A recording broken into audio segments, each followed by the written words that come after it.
오늘은 기도에 관한 교훈에 대해서 말씀을 나누려고 하는데요.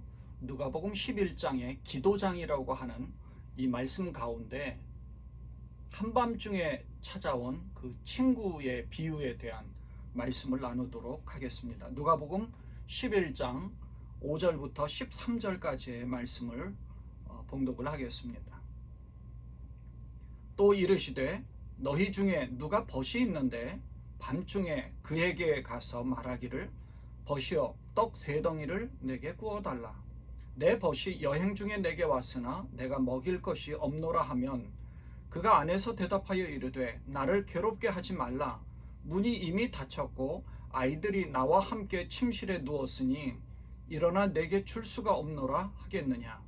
내가 너희에게 말하노니 비록 벗됨으로 인하여서는 일어나서 주지 아니할지라도 그 간청함을 인하여 일어나 그 요구대로 주리라. 내가 또 너희에게 이르노니 구하라 그러면 너희에게 주실 것이요 찾으라 그러면 찾아낼 것이요 문을 두드리라 그러면 너희에게 열릴 것이니 구하는 이마다 받을 것이요 찾는 이는 찾아낼 것이요 두드리는 이에게는 열릴 것이니라. 너희 중에 아버지 된 자로서 누가 아들이 생선을 달라 하는데 생선 대신에 뱀을 주며 알을 달라 하는데 전갈을 주겠느냐. 너희가 악할지라도 좋은 것을 자식에게 줄 알거든 하물며 너희의 하늘 아버지께서 구하는 자에게 성령을 주시지 않겠느냐 하시니라. 아멘. 이 누가복음 11장에는 예수님께서 제자들에게 기도를 가르쳐 주시는 그 내용이 나옵니다. 우리가 잘 아는 주기도문도 여기에 나오죠. 마태복음에도 나오지만 여기에서도 이렇게 주님이 가르쳐 주신 기도에 대한 내용이 나옵니다. 제자들이 예수님에게 세례 요한이 자기 제자들에게 기도를 가르쳐 주는데 주님도 자기들에게 기도에 대해서 기도를 어떻게 해야 되는지 가르쳐 달라고 요청하는 겁니다. 그래서 예수님께서 너희는 그러면 기도할 때에는 이렇게 기도하라 하시면서 우리에게 익숙한 주기도문을 가르쳐 주신 겁니다. 주님은 이렇게 기도를 가르쳐 주시면서 무엇을 어떻게 왜 기도해야 하는지를 이 비유를 통해서 설명해 주신 겁니다. 이 기도에 대한 이 비유는 주기도문 이후에 밤중에 찾아온 이 친구 비유를 통해서 설명한 것이 나오고요. 그리고 그 뒷부분인 누가복음 18장에서는 과부와 불의한 재판관의 이 비유, 그리고 성전에서 기도하는 바리새인과 세리의 기도에 대한 그 말씀을 통해서 이 11장의 말씀과 18장의 말씀을 대칭 구조로 해서 기록한 것으로 보입니다. 다시 말씀드리면 누가복음 11장에서는 예수님과 제자들이 전도 여행을 시작하면서 이 초반에 기도하는 법인 주기도문을 제시하고 그 예화로 밤중에 찾아온 친구 비유를 말씀하신 후에 기도에 확신을 주기 위해서는 구하라, 찾으라, 두드리라는 이 교훈과 함께 마지막에 너희가 악할지라도 좋은 것을 자식에게 주듯이 하나님께서도 너희에게 좋은 것으로 주신다는 그 내용이 나오고요. 뒷부분 여행을 마칠 무렵에서는 이 과부와 불의한 재판관의 비유를 통해서 항상 기도하고 낙심치 말아야 될 그 말씀을 해주십니다. 그리고 바리새인처럼 기도하지 말고 세리와 같이 통곡하면서 자기를 살피면서 하나님 앞에 엎드려 기도해야 된다는 것을 가르쳐 주신 겁니다. 오늘 말씀을 보면 주기도문에서 무엇을 기도할 것인지 이 기도의 내용을 가르쳐 주고 있고, 그리고 이 비유를 통해서는 왜 기도해야 되는지 기도의 이유를 가르쳐 주고 있습니다. 특히 이 비유를 통해서는 기도해야 될 2가지 이유를 말씀하십니다. 첫째, 밤중에 찾아온 친구의 청을 들어주듯 하나님은 우리의 기도를 들어주시는 분이라는 것입니다. 둘째, 하나님은 언제나 좋은 것으로 주시는 분입니다. 밤중에 찾아온 친구 비유는 이런 내용들입니다. 어떤 사람에게 친구가 있는데 이 친구가 먼 여행길에서 찾아온 친구가 있었습니다. 근데 이 친구가 공교롭게도 여행을 하는 가운데서 허기진 상태로 자기 집으로 왔는데 한밤중에 도착한 겁니다. 근데 자기에게는 마침 먹을 것이 없었던 거예요.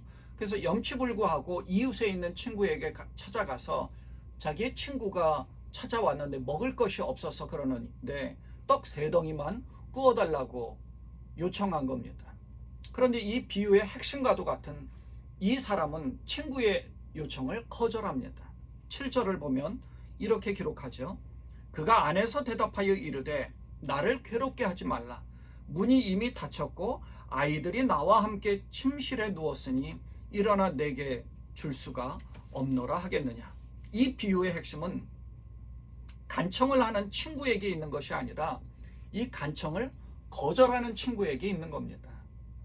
막 두들겨서 간청하는 그 친구가에게 초점을 맞출 것이 아니라 그 안에서 거절하는 친구에게 초점을 맞춰야 된다는 거죠.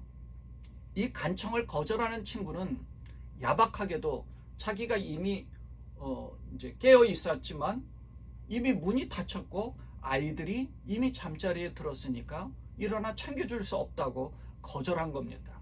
생각해보면 이렇게 거절하기 위해서라도 일어나 있었고 자기는 이미 깨어 있었거든요.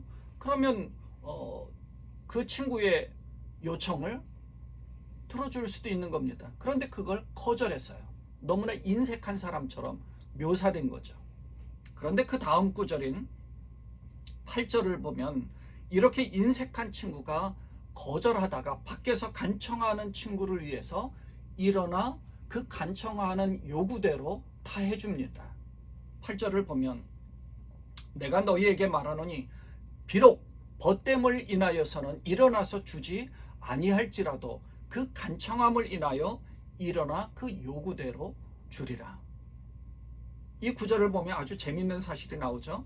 비록 벗됨으로 인하여서는 일어나서 주지 않겠다는 거예요. 아무리 친한 친구가 온다 하더라도 벗됨으로 이 친구로서는 주지 않는다는 거예요.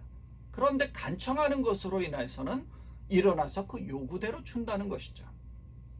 그래서 이러한 우리가 보통 이 구절로 인해서 이 구절들, 이 예화를 해석을 할 때 이렇게 간청하면 응답받을 수 있다라고 해석을 하면서 이 하나님 앞에 기도할 때는 이렇게 간청해야 된다 이러는 겁니다. 사실 이제 한글 성경의 이전 번역, 지금 개역 개정이 아니라 이전 버전인 개역 한글에서는 간청하는 단어를 강청이라고 번역을 해서 하나님께 기도할 때는 강제로 요청하라. 그래서 강청해야 된다. 이렇게 해석을 많이 하고 그런 설교를 아마 여러분도 많이 들으셨을 겁니다. 강청하면 응답받을 수 있다. 그러니까 끊임없이 강청해야 된다. 올바른 해석이 아닙니다. 이 성경에 의도하는 바는 이 비유의 핵심은요. 간청하는 사람이 아니라 간청을 받은 친구에게 있는 겁니다. 조금 전에 말씀드린 것처럼 문을 두드리는 사람이 그 핵심이 아닙니다. 누워서 인색한 사람이 핵심이에요. 인색하게 그걸 거절한 사람이 핵심입니다. 성가시게 졸라대는 친구가 아니라 간청을 받은 친구에게 이 핵심이 되어 있고 이 사람이 중심 인물입니다. 성가시게 졸라대는 친구에게 초점이 되는 것은 나중에 18장에서 불의한 재판관과 이 과부의 비유에서 이 과부의 끈질김으로 응답받는 것을 말하고 있고요. 오늘 말씀은 간청을 받은 친구에게 초점이 있는 겁니다. 그러니까 포커스를 그 집 안에 있는 친구, 거절한 인색한 사람에게 포커스를 두어야 되는 거죠. 친구라서 해준 것이 아니라 성가시고 귀찮아서 졸라대는 친구의 요청을 들어주었다면 하나님은 얼마나 더 너희의 구하는 것을 잘 들어주겠느냐 하는 것을 가르쳐 준 것이 핵심입니다. 여기서 간청하다라는 말은 이 헬라어 단어로는 아나이데이아라는 그런 말인데요. 아나이데이라는 말은요, 부끄러워하지 않는다, 창피당하지 않는다라는 뜻입니다. 그러니까 데이아, 이 부끄러움이라는 건데 이거를 이제 부정문으로 해서 부끄러워하지 않는다, 창피당하지 않는다 이런 의미거든요. 이 말은 성가시게 졸라대는 사람이 간청을 하고 있는데 이 간청함을 인하여서는 일어나 그 요구대로 준다는 것입니다. 그래서 내가 너희에게 말하노니 비록 벗됨으로 인하여서는 일어나서 주지 아니할지라도 그 간청함을 인하여 일어나 그 요구대로 주리라. 그래서 부끄러움, 여기에 이제 간청함을 인하여서는 준다는 거죠. 부끄러움을 당하지 않기 위해서 혹은 창피당하지 않기 위해서 그 요구대로 준다는 거예요. 이게 이제 당시의 팔레스타인 문화로 간청하는 친구에게 떡을 주지 않는 것은 물론 한밤중이라고 생각할 수 있는 그런 당시의 시간일 수 있지만 결과적으로는 떡을 주지 않은 것으로 인해서 마을 사람들로부터 창피를 당할 수 있다는 거죠. 그 창피를 당하지 않으려고 오히려 일어나서 떡을 주었다는 겁니다. 그렇다면 하나님께서는 그 구하는 자에게 응답해 주지 않는다면 신실함이 얼마나 부끄러움을 당할 수 있겠습니까?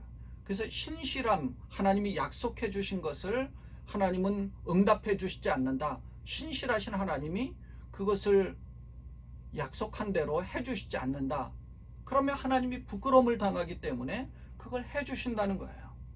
그래서 구하는 자의 기도를 들어주신다는 그 응답의 확신을 주는 교훈이라는 겁니다. 한밤중에 교훈을 곤경에 처한 이웃의 간청을 들어줄 정도라면 하나님은 얼마나 더 하시겠습니까? 그래서 주님은 이때 이렇게 말씀하신 겁니다. 내가 또 너희에게 이르노니 구하라 그러면 너희에게 주실 것이요 찾으라 그러면 찾아낼 것이요 문을 두드리라 그러면 너희에게 열릴 것이니 구하는 이마다 받을 것이요 찾는 이는 찾을 것이요 두드리는 이에게는 열릴 것이니라. 우리 하나님은 이렇게 신실하신 분이십니다. 이렇게 자비와 사랑이 많으신 분이십니다. 그래서 구하는 것마다 허락해 주시는 하나님이시라는 거죠. 그러니 포기하지 말고 얻을 때까지 간청하면 반드시 하나님은 응답해 주시는 분입니다. 하나님이 응답해 주시는 거예요. 그것이 바로 하나님의 약속입니다. 심지어 11절 이후에 보면 아버지 된 자로서 누가 아들이 생선을 달라고 하면 뱀을 주며 알을 달라고 하면 뱀을 주겠습니까? 그렇지 않는다는 거죠.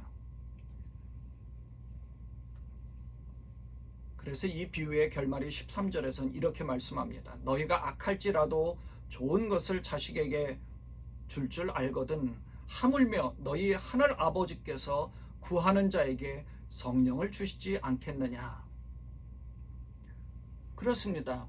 하나님은 우리에게 구하는 자마다 가장 좋은 것을 허락해 주십니다. 다시 한번 결론으로 요약해서 말씀드린다면 이 비유의 핵심은 간청하는 기도가 핵심이 아니고 악할지라도 좋은 것을 자식에게 줄 알거든 하물며 하나님께서는 구하는 자에게 좋은 것으로 주시지 않겠느냐 하는 것이 바로 핵심입니다. 신실하신 하나님은 우리의 기도의 요청에 반드시 응답해 주십니다. 그런 하나님이십니다. 그러니 우리가 포기하지 말고 끝까지 인내심을 가지고 기도해야 합니다. 하나님은 반드시 응답해 주시기 때문에 그렇습니다. 여기에서 간청하다라는 것은 끝까지 인내심을 가지고 기도해야 되는 것인데 하나님이 다 응답해 주시는 것인데 하나님 나라에 합당하지 않는 그런 기도의 제목, 내 탐심, 내 욕심, 내 욕망에 의한 그러한 기도는 하나님께서 배제시킬 수 있다는 거죠. 그것을 우리가 간구하는 것이 아니라 주기도문에서 우리에게 가르쳐주는 뜻이 하늘에서 이루어진 것 같이 땅에서도 이루어지이다라고 기도했습니다. 하늘에 계신 하나님 앞에 우리가 그렇게 기도하는 거죠. 그렇다면 우리의 기도는 나에게 초점이 맞춰지는 것이 아니라 하나님에게 초점이 맞춰진 상태에서 기도해야 되는 것이죠. 그리고 그 기도는 끊임없이 하나님 앞에 간청해야 된다는 겁니다. 하나님이 그 간청함을 인하여 응답해 주시기 때문에 그렇습니다. 그러므로 하나님께 정당한 기도 제목을 가지고 기도하실 때 신실하신 하나님은 그 모든 기도에 응답해 주시고 허락해 주실 뿐만 아니라 가장 좋은 것으로 허락해 주시는 분임을 알고 믿음으로 주님 앞에 나아가시는 여러분 되시기를 바랍니다. 포기하지 않고 끝까지 응답해 주시는 하나님께 인내함으로 나아갈 때 하나님이 가장 좋은 것은 성령을 우리에게 허락해 주실 것입니다. 기도하겠습니다. 하나님 아버지, 하나님 앞에 간청할 때에 하나님이 다 응답해 주신다는 사실을 우리는 분명히 믿습니다. 하나님 말씀 안에서 우리가 이 땅에서 하나님 나라에 합당한 기도를 해나가게 하시고 그 기도가 다 응답될 때까지 우리가 주님 앞에 끊임없이 기도할 수 있는 그러한 저희가 되게 하여 주옵소서. 우리 지금 예수님의 이름으로 간절히 기도드리옵나이다. 아멘.